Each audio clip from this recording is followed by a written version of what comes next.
Welcome बच्चों।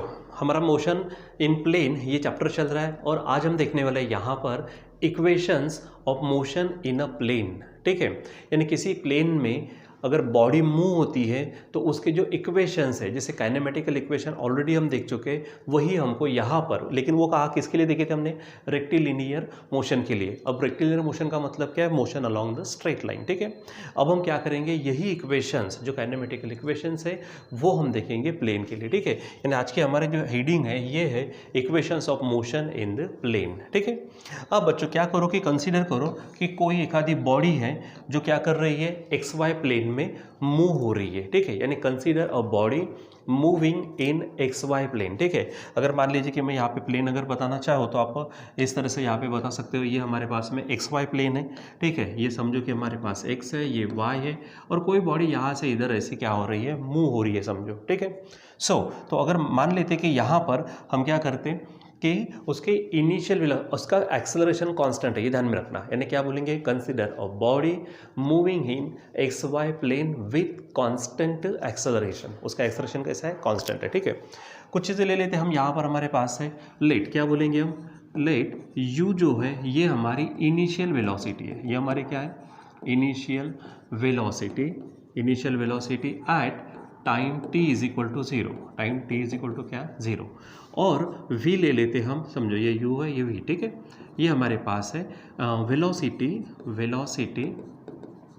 Of body. ठीक है, वेलोसिटी ऑफ बॉडी, पर सिंपली लिखेंगे वेलोसिटी एट टाइम t।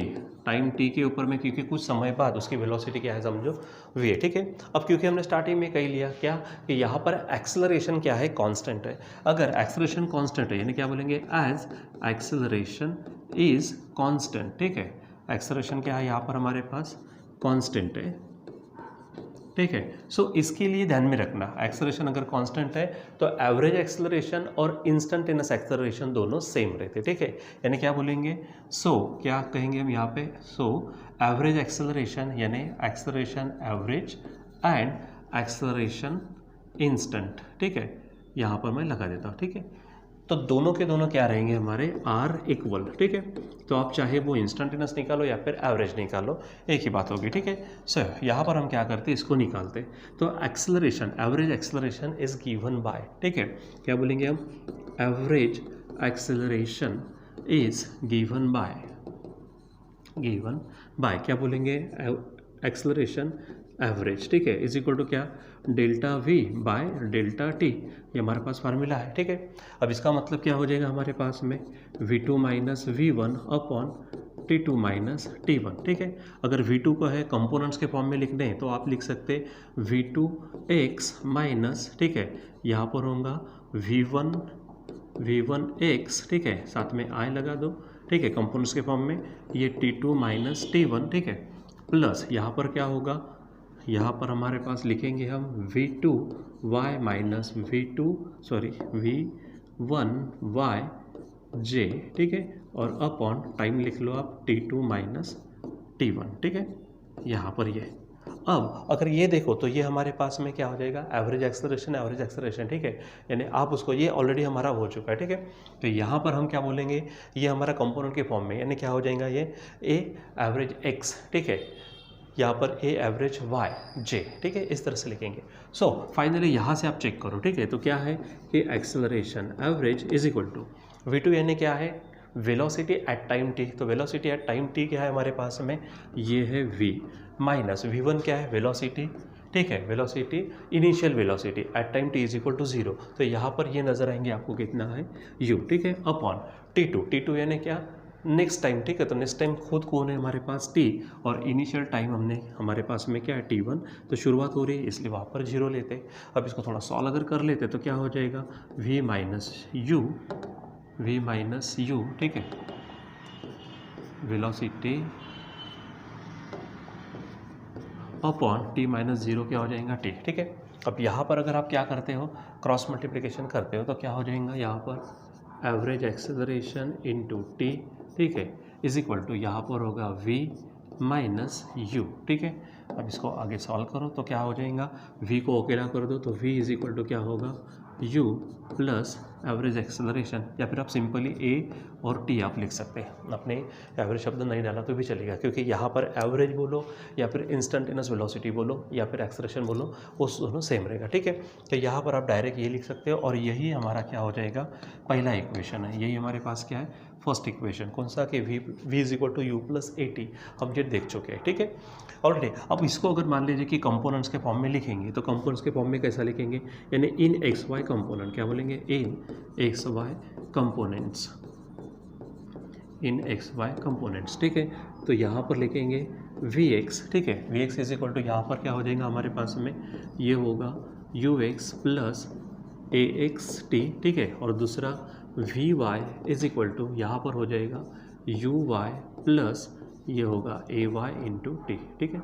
सो ये आपको यहाँ पे ध्यान में रखो, यानी यहाँ पर ये हमारा पहला इक्वेशन ऑफ मोशन, ठीक है, इन द प्लेन, ठीक है। अगर मान लीजिए कि कोई बॉडी यहाँ पर क्या होती है, प्लेन में अगर क्या हो रही है, मूव हो रही है, ठीक है, ये जो हमारे पास एक्स वाई प्लेन है इसमें अगर मूव हो रही है, ठीक है, तो वहाँ उसके लिए पहला इक्वेशन क्या है, v is equal to u plus a t, ठीक है। कंपोनेंट्स के फॉर्म में जैसे हम यहाँ पे लिखेंगे, ठीक है, ये वेक्टर फॉर्म में हो गया, ये उसके कंपोनेंट्स के फॉर्म में, यानी v x is equal to u x plus a x t, ठीक है, और v y is equal to u y plus a y t, ठीक है। तो ये आप ध्यान में रखेंगे। अब थोड़ा सा और आगे बढ़ते हैं यहाँ पर, और जैसे हमारे पास में सेकंड इक्वेशन था वहाँ पे s is equal to u t plus half a t square, वो हम यहाँ पर निकालते हैं, ठीक है। सो क्योंकि हमने ये स्टार्टिंग में ही कहा क्या है यहाँ पर, ये हमारे पास में, ठीक है, तो हमने एक्सेलरेशन कैसे कहा है, एक्सेलरेशन सेम है, ठीक है, एक्सेलरेशन कांस्टेंट है, ठीक है, तो क्या कहेंगे यहाँ पर हम, as acceleration is constant so average velocity, ठीक है, सो वी एवरेज, ठीक है, इज इक्वल टू क्या हो जाएगा, यानी फाइनल बोल सकते हैं, या फिर velocity at time T plus initial velocity, ठीक है, अपॉन टू, ये उसका क्या होता है, एवरेज निकालते हैं हम, क्योंकि एक्सेलरेशन कांस्टेंट है इसलिए, ठीक है। अच्छा, ये बात भी आपको मालूम है कि v इज इक्वल टू क्या होता है, यस बाई टी होता है, ठीक है, v is equal to s by t, ठीक है। यहाँ पे अगर एवरेज डालूंगा तो यहाँ पे s इज इक्वल टू क्या होगा, v एवरेज इंटू टी हो जाएगा ये, ठीक है। तो यहाँ पर हम लिखते हैं, ठीक है, तो डिस्प्लेसमेंट यहाँ पर क्या बोलेंगे हम, displacement is given by, displacement is given by, तो डिस्प्लेसमेंट का फार्मूला लेते हैं हम, तो यस इज इक्वल टू क्या हो जाएगा, ये फार्मूला कौन सा, वी एवरेज, ठीक है, इनटू टाइम, ठीक है। अब इसको यहाँ पर वैल्यू रख दो, क्या हो जाएगा, यहाँ पर देखो वी एवरेज के जगह पे क्या वैल्यू रखेंगे आप, तो v plus u by two, ठीक है, और इनटू क्या हो जाएगा, टी हो जाएगा, ठीक है। अब यहाँ और थोड़ा सॉल्व करते हैं, देखो ये जो v है बच्चों, अभी थोड़ी देर पहले हमारे पास में ये देखो v का फार्मूला क्या है, u प्लस ए टी, तो यहाँ पर हम v के जगह पे क्या रखेंगे, u प्लस ए टी रखेंगे, तो ये होगा u प्लस ए टी, ठीक है, और ऑलरेडी वहाँ पर कौन है, u है, ठीक है, अपॉन टू, और साइड में t, ठीक है। अब देखो ये u और ये u क्या हो जाएगा, ट्वाइस u होगा, प्लस ये हमारे पास में क्या होगा, ए टी, ठीक है, और यहाँ पर बाहर में t है, अपॉन टू, ठीक है। तो अब यहाँ पे 2 से आप क्या कर लो, डिवाइड कर लो, तो यस इज इक्वल टू देखो 2 कटेगा तो यहाँ पर बचेगा, ठीक है, सिंपल ये u बचेगा, ठीक है, यहाँ पर u हो जाएगा, प्लस यहाँ पर आप लगा दो हाफ ए टी, और बाहर में है हमारे पास t, ठीक है। तो चलो अब इसको फाइनलाइज करो, so s is equal to क्या होगा, यहाँ पर u इंटू टी, इस तरह से होगा u इंटू टी, ठीक है, प्लस यहाँ पर ये हाफ हो गया आपके लिए, ये यहाँ पर a है, ठीक है, यहाँ a हो गया, और t इंटू टी क्या होगा, टी स्क्वेयर। तो जो हमारे पास ये क्या था, सेकंड इक्वेशन था, याद करो, ठीक है, यस इज इक्वल टू, ये था ना हमारे पास में कौन सा, s is equal to u t plus half a t square, ठीक है। अब इसको भी क्या कर सकते हैं हम, जैसे इनको हमने एक्स वाई कंपोनेंट्स में लिखा, इसको भी लिख सकते हैं, क्या बोलेंगे हम, इन एक्स वाई कंपोनेंट्स, इन एक्स वाई कंपोनेंट्स, ठीक है। तो यहाँ पर हम इसको लिखेंगे, ठीक है, तो यस एक्स होगा, ठीक है, पहला यहाँ पर यू एक्स टी प्लस ये बनेगा हाफ ए एक्स टी स्क्वेयर, ठीक है। और y के लिए अगर लेते हैं तो s y is equal to क्या हो जाएगा, यू वाई प्लस ये half a y t square, ठीक है, ये कंपोनेंट्स में हो जाएगा, ठीक है।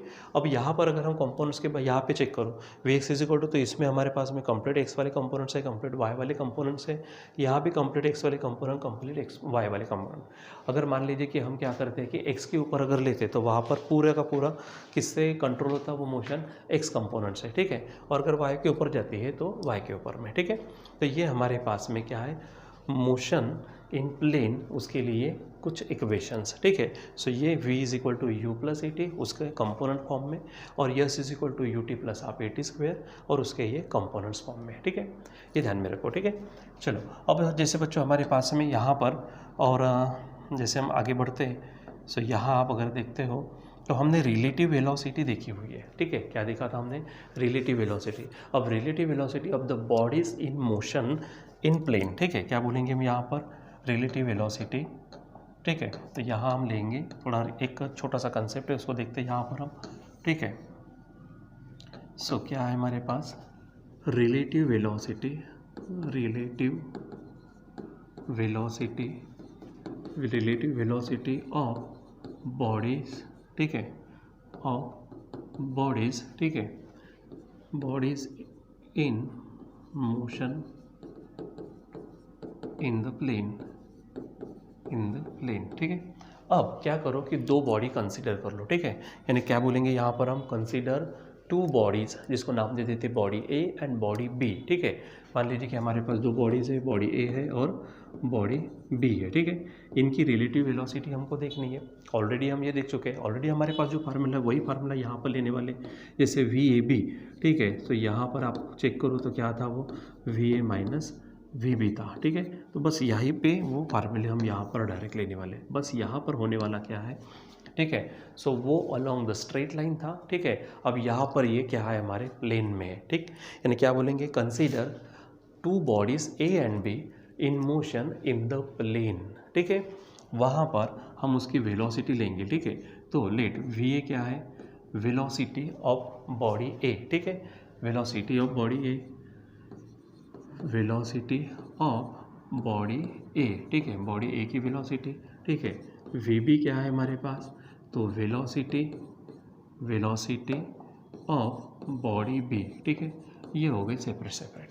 अब हमको रिलेटिव वेलोसिटी देखनी है, यानी क्या बोलेंगे यहाँ पर हम, relative velocity, relative velocity of body, समझो मैं लेता हूँ ए विथ रिस्पेक्ट टू बी, ठीक है। तो सिंपली कैसा लिखेंगे, वी ए बी, ठीक है।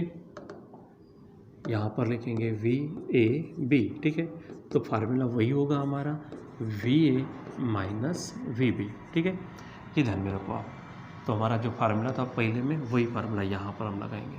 दूसरा अगर हम यहाँ पर लेते, ठीक है, कौन सा, कि relative velocity, relative velocity of B with respect to A अगर है, तो वहाँ पे फार्मूला कौन सा होगा, V B A is equal to, यहाँ पर लेंगे V B minus V A, ठीक है, V B minus V A. तो इस तरह से ये फार्मूला ध्यान में रखना, ठीक। और अगर मान लीजिए कि बहुत सारी बॉडीज़ हैं, ठीक है, एक दूसरे के रिस्पेक्ट में उनकी रिलेटिव वेलोसिटी चेक करना है, ठीक है। यानी मान लीजिए कि ए से लेकर जेड तक हमने बॉडीज़ ली है, ठीक है, और उनकी अगर हमको रिलेटिव वेलोसिटीज़ अगर चेक करनी है, ठीक है, यानी क्या क्या कहा मैंने कि consider the bodies A B C D E F G dot dot dot Z तक, ठीक है। यानी बॉडीज़ कहाँ से ले रहे हैं हम, ठीक है। तो मान लीजिए कि ए बॉडी है, बी है, ठीक है, सी है, डी है, ऐसे करते करते जेड बॉडी है, और हर बॉडी एक दूसरे के रिलेटिव वेलोसिटी में चल रही है, ठीक है। तो रिलेटिव वेलोसिटी क्या कहेंगे हम, रिलेटिव, यहाँ पर हम कहेंगे relative velocity, relative velocity of body A with respect to Z अगर निकालना है तो आप क्या करेंगे, वेलोसिटी ए टू जेड ऐसा बोलेंगे, यानी relative velocity of body A with respect to Z is equal to, formula ध्यान में रखना, relative velocity of body A with respect to B plus relative velocity of body B with respect to C plus, अब आपको ध्यान में आएगा तो last में क्या होगा, relative velocity of body Y with respect to Z. तो इस प्रकार से आप क्या करेंगे, यहाँ पर ये फार्मूला ध्यान में रखेंगे, ठीक है। यानी अगर आपको बहुत सारी बॉडीज़ है और वहाँ पर क्या करना है, उनकी रिलेटिव वेलोसिटी अगर निकालनी है, ठीक है, तो आप इस तरह से क्या कर सकते हो, निकाल सकते हो। यानी यहाँ पर relative velocity of the body in motion, bodies in motion in plane, अगर ये निकालना है तो relative velocity of A with respect to B तो V A minus we B होगा वेक्टर फॉर्म में, ठीक है। और relative velocity of B with respect to A है तो V B A is equal to क्या होगा, V B minus V A, ठीक है। सो यहाँ पर ही ध्यान में रखना। और अगर बहुत सारी बॉडीज़ है लगातार एक दूसरे की रिलेटिव वेलोसिटी में चल रही है, ठीक है, आपको मालूम है रिलेटिव वेलोसिटी जब हम पढ़े थे तो वहाँ पे डिस्टेंस इंक्रीज हो जाता है उनके बीच में, ठीक है। तो relative velocity of body A with respect to Z, तो ये फार्मूला ध्यान में रखेंगे, कौन सा, relative velocity of A with respect to Z is equal to relative velocity of A with respect to B plus relative velocity of B with respect to C plus dot dot dot relative velocity of Y with respect to Z, ठीक है। तो बच्चों यहाँ पर हमारे पास में जो है, आज हम जो पढ़े यहाँ पर ये equations of motion in plane, ये इक्वेशन कंपोनेंट फॉर्म में, ठीक है। और यहाँ पर हमारे पास में relative velocity of the body in motion in the plane, ठीक बच्चों। इसके बाद में नेक्स्ट टॉपिक हम नेक्स्ट क्लास में लेंगे। अभी आज के लिए बस इतना ही, बाकी हम कंटिन्यू करेंगे बाद में। Till then bye.